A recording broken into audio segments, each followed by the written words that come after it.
time, and Right. they try to memorialize this in stone. Hmm. That's very interesting. And this was 1054, you said? 1054? 1054, yeah. Very interesting. So that might be one thing also to look into here. And, as a sidelight here, that century, the 11th century in this area was really packed with a lot of events. In 1054, the supernova came through, and of course, a supernova is something that star watchers would take note of, because it's really kind of an anomaly that zooms into the sky, and you just wonder where it's coming from. Indeed. But also 10 years later, in 1064, there was a volcanic eruption not far from the Hopi Mesas, kind of by the San Francisco Peaks. And it was a really large volcanic eruption, and some people had to move their dwellings, and they had some warning time beforehand. It didn't all blow at once, but it drew many people throughout the Southwest into this area to witness this.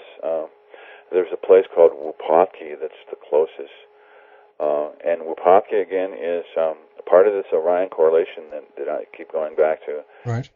That's corresponds to the star Bellatrix in Orion correlation. If you want to go check on the map, but Wupatki is right by a place called Sunset Crater. Now that's what they call it now.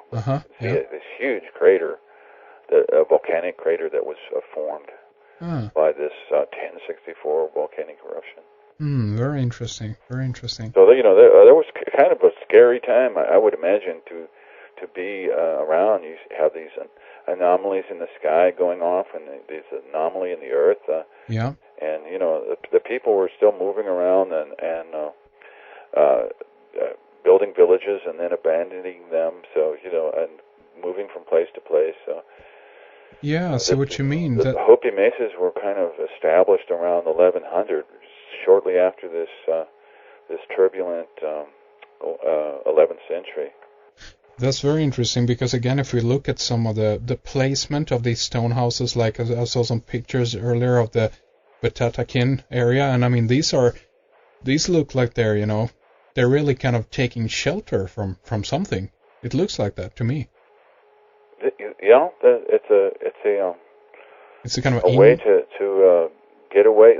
So a lot of these cliff dwellings are way back in these canyons, and they're high up on the cliff, and it was very dangerous just to go up and down, because you can't farm in these cliff dwellings. You had to go down into the bottom of the canyon, right? And they were using ladders and to get up and down, and some of these things are really dangerous too. You had to have kids running around and jumping all around these cliffs and so forth. So it was kind of a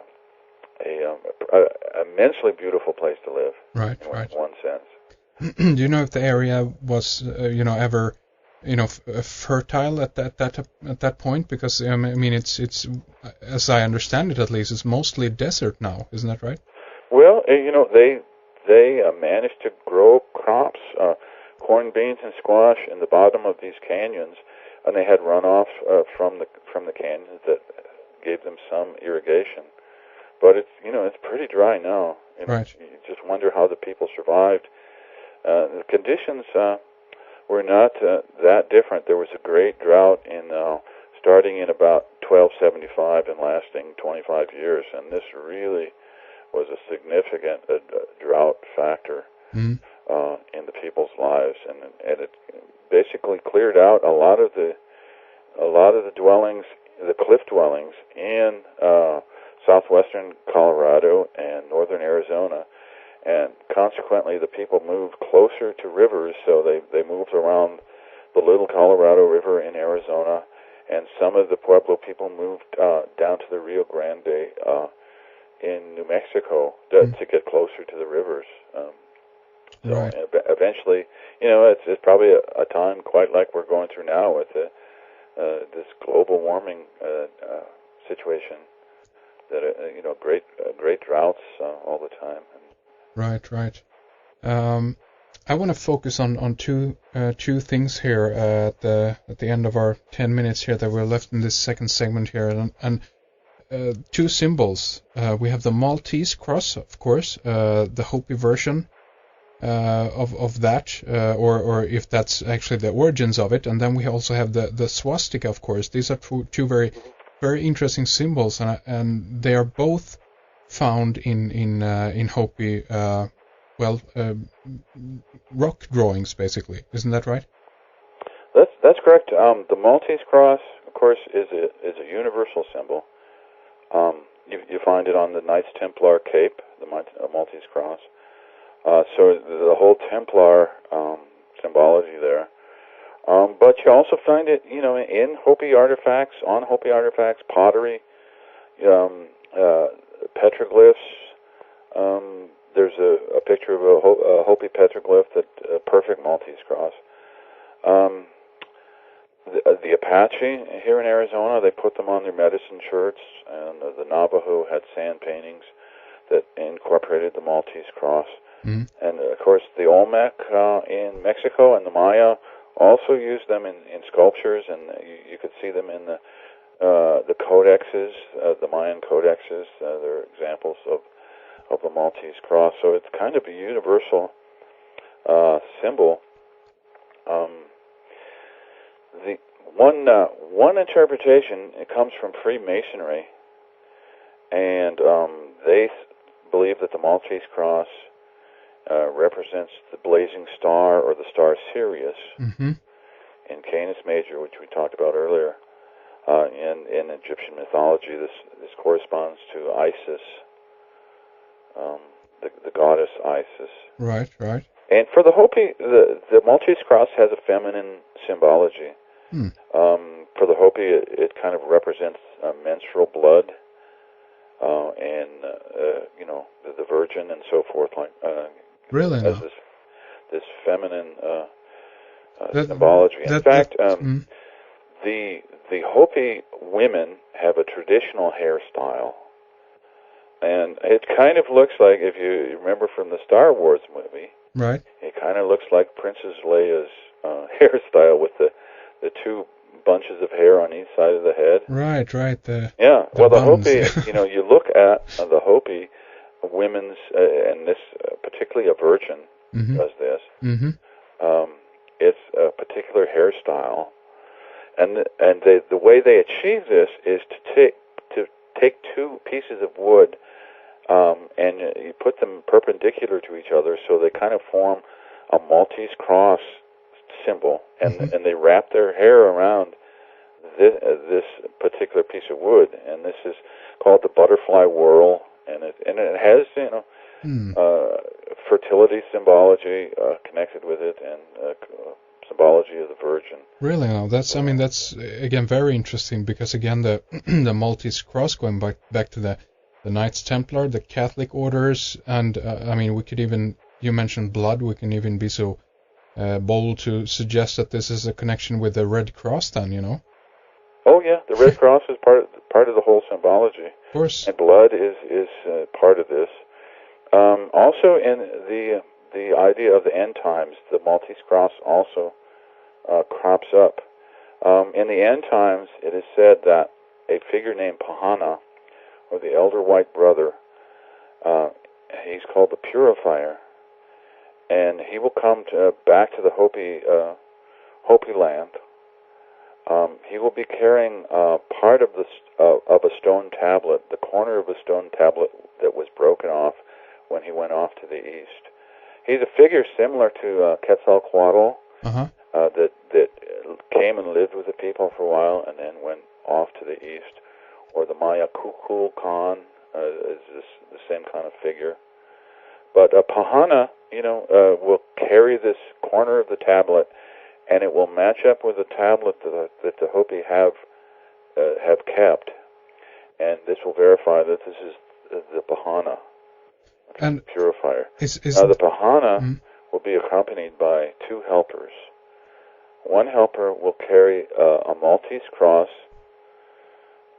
which is a feminine symbol, and also carry a swastika, which is a masculine symbol, Yeah. and it also represents the four directions of the world.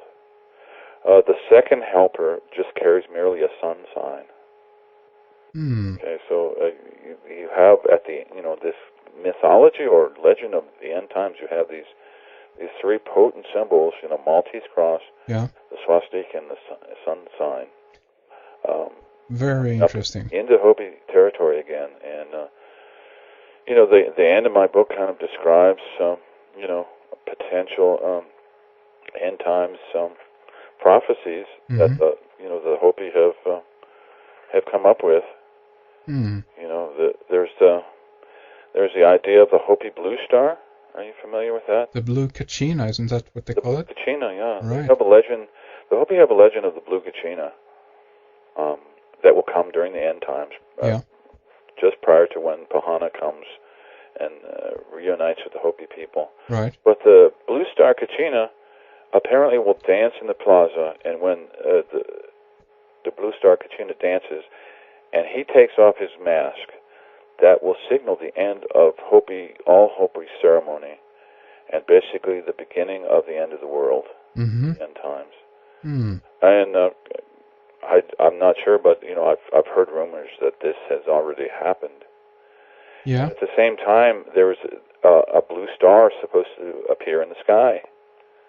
That will signal the start of the end times.